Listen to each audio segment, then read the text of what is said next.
April the 7th, foxes. Fox cubs were mostly born last month, but it is usually late April when the chocolate, brown, blue-eyed cubs are first seen outside the earth. They play a good deal, learning techniques which will help them survive later.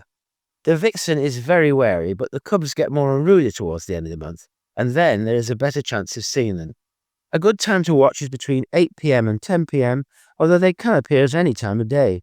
An active Earth in April can usually be identified by the amount of refuse that starts to accumulate near it. This is due to the vixen's effort to provide an adequate diet for her cubs.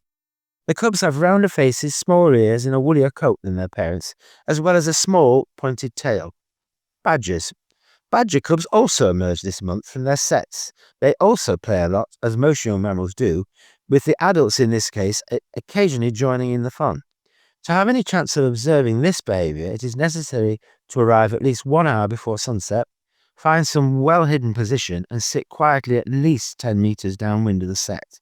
The main entrance of an active set can often be identified by the large amounts of freshly dug soil nearby. On emergence, the cubs are still suckling, but may well be investigating some solid foods in the company of their parents. Hedgehogs. Hedgehogs are still rutting.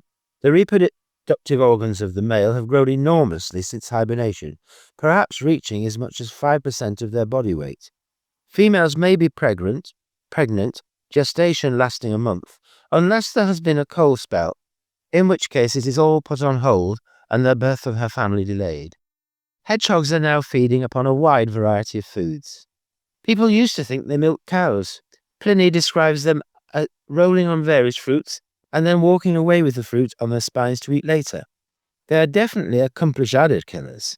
They bite their tails, causing the enraged adder to attack with open mouth and erect fangs. The snake then impales itself on the hedgehog's spines, after which the hedgehog bites the spine and eats the adder, including its poison sacs. This has led to the belief that hedgehogs are immune to poison. Certainly, they do appear to suffer no great inconvenience when repeatedly stung by bees. Hares. Hares are now giving birth to between 3 and 5 leverets, which, unlike rabbits, are born with fur and are soon mobile. The female quickly moves them to their own forms or couches, where they may only visit them once a night and then suckle them for as little as 3 minutes. Leverets may occasionally cry out like a screaming child, which encourages other females to allow them to suckle.